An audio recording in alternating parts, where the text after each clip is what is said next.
Argentina England ম্যাচে জিতবে কে prediction করতে গেলে আপনাকে কনফিউজড হতেই হবে। কেউ বলছে আর্জেন্টিনা, কেউ বলছে ইংল্যান্ড, লজিক বলছে ইংল্যান্ড, মন বলছে আর্জেন্টিনা। এই যে একটা সিচুয়েশন ক্রিয়েট হয়েছে দ্বিতীয় সেমিফাইনাল ফিফা ওয়ার্ল্ড কাপের, এবং এখান থেকে একটা দল ফাইনালে স্পেনের সঙ্গী হবে, তার আগ পর্যন্ত যথেষ্ট টেনশন কাজ করছে এবং কাজ করার যথেষ্ট রেজাল্ট রয়েছে। আজকের এই ম্যাচটায় আমার কাছে মনে হয় কয়েকটা ইম্পর্টেন্ট ফ্যাক্টর আলটিমেটলি ডিসাইড করবে যে এই ম্যাচ জিতবে কে, ফাইনালে যাবে কে। প্রথম পয়েন্ট সেটা হচ্ছে Jude Bellingham and Harry Kane versus Lionel Messi and others. আমরা যদি ইংল্যান্ডের স্কোরিং এর জায়গাটা দেখি তাহলে গোলস গুলো বেসিক্যালি প্রায় 12টা গোলের মতো এসেছে বেলিংহাম অ্যান্ড হ্যারি কেইনের পা থেকে। এই যে 12টা গোল, মানে ইংলিশরা যে গোল করেছে তার 85% goals from this two players. এটা একদিক থেকে যেমন স্বস্তির যে স্কোরার আছে, এই দুইজন যে কোনো সময় জ্বলে উঠতে পারে, দলকে জেতাতে পারে। একইভাবে অন্যরা কোনো কারণে এই দুজনকে যদি অফ করে দেওয়া হয়, গত ম্যাচে আমরা দেখেছি কিলিয়ান এমবাপ্পেকে অফ করে দেওয়া হয়েছিল, ওসমান দেম্বেলেকে অফ করে দেওয়া হয়েছিল, এবং সেটার কোনো সমাধান শেষ পর্যন্ত ফ্রান্স করতে পারে নাই। Then what will be their solution? আমি কি বলছিলাম শুরুতেই যে Harry Kane, Bellingham versus Messi and others. ধরেন মেসিকে অফ করে দেওয়ার জন্য চেষ্টা চলবে, মেসিকে বিছানায় শুয়ে দেওয়ার কথা বলা হচ্ছে, ঘুম পাড়িয়ে দেওয়ার কথা বলা হচ্ছে, কোনো কিছু করতে পারবে না। ইংলিশ মিডিয়া আলোচনা হচ্ছে গ্যারি নেভিলের মতো ইংলিশ সাবেক গ্রেটরা অনেক ধরনের নেগেটিভ বিদ্রুপাত্মক কথাবার্তা বলছে। It means Lionel Messi is very much important and they are counting him highly. যে কোনো অপোনেন্ট লিওনেল মেসিকে হাই নোটেই কাউন্ট করবে।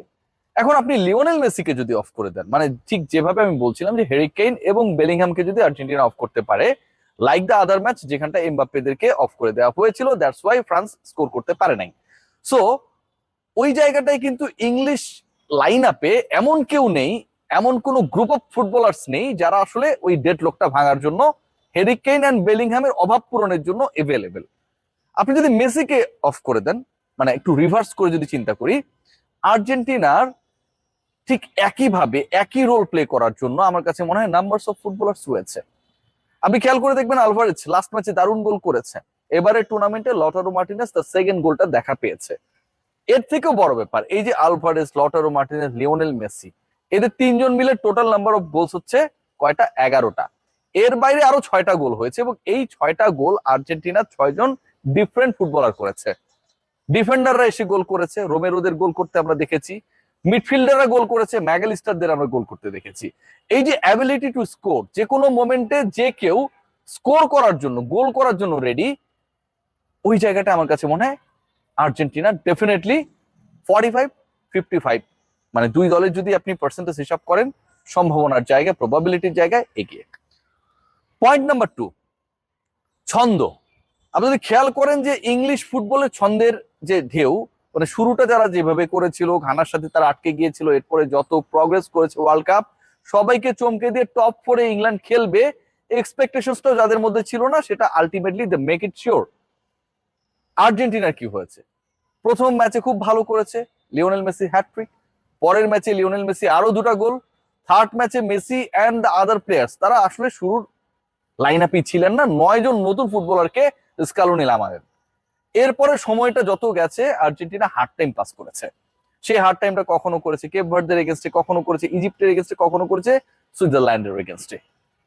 এই যে একটা দল স্মুথ ওয়েতে সেমিফাইনালে চলে গেছে, I am talking about England, আর আরেকটা দল একটা বড় ধরনের চ্যালেঞ্জের মধ্যে রয়েছে টিল দ্য লাস্ট ম্যাচ, যেখানটাও 110 মিনিট পর্যন্ত 1-1 ইকুয়ালে ছিল। এই যে হার্ড টাইম পাস করে উইন এনশিওর করে সেমিফাইনাল পর্যন্ত চলে যাওয়া, আমার কাছে মনে হয় এটা better than having some smooth moments, smooth run.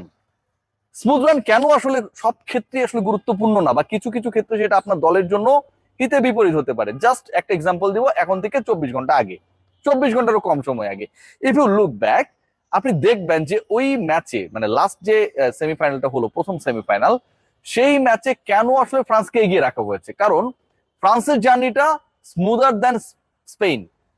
Spain আসলে যেভাবে এসেছে, স্পেনে তো প্রথম ম্যাচেই তারা কেপ ভার্দের কাছে পয়েন্ট হারিয়েছিল। ফ্রান্সের জার্নিটা কিন্তু ছিল অনেক স্মুথ, অনেক অ্যাটাকিং, অনেক অ্যাগ্রেসিভ, অনেক ডমিনেন্স ক্রিয়েট করা। সো ওই ফ্রান্স কিন্তু শেষ পর্যন্ত গিয়ে আর পারলো না। ইংল্যান্ডের জার্নিটাও কিন্তু অনেকটা সেরকম। পক্ষান্তরে যদি আপনি খেয়াল করেন, আর্জেন্টিনার জার্নিটা অতটা স্মুথ না। এবং এই যে স্মুথ না জার্নি, ইট মিনস আপনি যত ধাক্কা খাচ্ছেন you are just capable to know about your levels. আপনি আপনার দুর্বলতা সম্পর্কে জানতে পারছেন। আপনি ভালো করছেন না, ধাক্কা খাচ্ছেন, আপনি হেরে যাওয়া ম্যাচে জিতছেন, আপনি শেষ মুহূর্তে ঝলক দেখাচ্ছেন, it means you are on the way to find out your problems, your lackings. So আমার কাছে মনে হয় এই জায়গাটাতে ডেফিনেটলি আর্জেন্টিনা এগিয়ে থাকবে। এক্স ফ্যাক্টর কি? এই জায়গায় আমার কাছে মনে হয় ইংল্যান্ড 0 অ্যান্ড আর্জেন্টিনা 1। আপনি যদি পুরো বিশ্বের সেরা ফুটবলারদেরকে একটা দলে ভাগ করে দেন এবং তারা খেলবে আর্জেন্টিনার সাথে, এবং সেই আর্জেন্টিনা দলে একজন লিওনেল মেসি রয়েছে, বিশ্বের সব ফুটবলারকে এক করার পরেও এক্স ফ্যাক্টর হিসেবে যদি আপনি কাউকে প্রপারলি ট্রিট করতে চান এরকম একটা ম্যাচে, you have to count Lionel Messi for being that X factor. Why? আপনি খেয়াল করে দেখুন যে লাস্ট আমি যে মানে প্রিভিয়াস ডিসকাশনটা করছিলাম এখন থেকে 1-1.5 মিনিট আগে, ওখানটা আমি কয়েকটা পয়েন্ট বলেছি যে আর্জেন্টিনার জার্নিটা স্মুথ ছিল না, এবং এই স্মুথ জার্নি আর্জেন্টিনা না থাকার পরও আর্জেন্টিনা 17টা গোল করেছে 6 ম্যাচে, মানে প্রত্যেক ম্যাচে অলমোস্ট 3টা করে গোল দিয়েছে। যেই আর্জেন্টিনা জার্নি স্মুথ না, সেই আর্জেন্টিনা 6 ম্যাচে 17 গোল করেছে, আনবিলিভেবল। এবং এই 17 গোলের মধ্যে লিওনেল মেসি একলা করেছেন 8টা, গোল করিয়েছেন 3টা, একটা ওই কি বলে ওন গোলের কারণে কাউন্ট হয়নি তার অ্যাসিস্টটা। তার মানে 17 গোলের মধ্যে সরাসরি 11টা গোলে লিওনেল মেসির ইনভলভমেন্ট রয়েছে। এখন এই এক্স ফ্যাক্টর কি আপনি আটকাতে কতটুকু ক্যাপেবল হবেন, দ্যাট ইজ দ্য কোয়েশ্চেন। এই প্রশ্নের উত্তরটা আমার কাছে মনে হয় যে আলটিমেটলি খুব ভয়াবহ ভাবে ইংল্যান্ড পেতে পারে। কয়েকটা কারণ রয়েছে। Lionel Messi is going to play his maiden match against England. এর আগে এই 20 বছরের ক্যারিয়ারে কখনোই তিনি ইংল্যান্ডের বিপক্ষে খেলেন নাই, সো তার প্রমাণ করার একটা জায়গা রয়েছে। সেকেন্ড পয়েন্ট যেটা, লিওনেল মেসি যেই ম্যাচটা খেলতে নামবে ইংল্যান্ডের বিপক্ষে, ইংল্যান্ড আলটিমেটলি কি করবে? ইংল্যান্ডের প্লেইং স্টাইল তো আসলে ইজিপ্টের মতো হবে না যে আপনার লো ব্লক করে রাখবে, কেপ ভার্দের মতো হবে না যে যেভাবে হোক আসলে আমরা আটকে রাখবো, ওদেরকে গোল করতে দিব না, এক্সট্রা টাইমে যাবে, পেনাল্টি শুট আউট থেকে যা হওয়ার হবে, দেন যদি রেজাল্ট আমাদের পক্ষে আসে তো আসলো। ইংল্যান্ড যেভাবে খেলবে or আর্জেন্টিনা ইংল্যান্ডের সাথে যেভাবে খেলবে, the playing style will be creating some space for each other, make some attacks on the other post. So আপনি যখন প্রতিপক্ষের পোস্টে অ্যাটাক করতে যাবেন, দেন স্পেস অটোমেটিকলি ক্রিয়েট হবে। আর ওই স্পেস যদি ক্রিয়েট হয়, লিওনেল মেসির একটা দুইটা মুভ কি ধরনের ডিজাস্টার প্রতিপক্ষের জন্য করতে পারে, that has been seen during the last world cup in the knockout stage. প্রত্যেকটা ম্যাচে লিওনেল মেসি গোল করিয়েছিলেন। সো যে লিওনেল মেসিকে আমরা আসলে এত কিছু করার, মানে 11টা গোলে অবদান রেখেছেন বা করেছেন, সেই লিওনেল মেসি কিন্তু আসলে ওপেন স্পেস না পেয়ে কাজগুলো করেছেন। সেই লিওনেল মেসির জন্য কিন্তু মিশর স্পেস রাখে নাই, সুইজারল্যান্ড স্পেস রাখেনি, কেপ ভার্দে স্পেস রাখে নাই।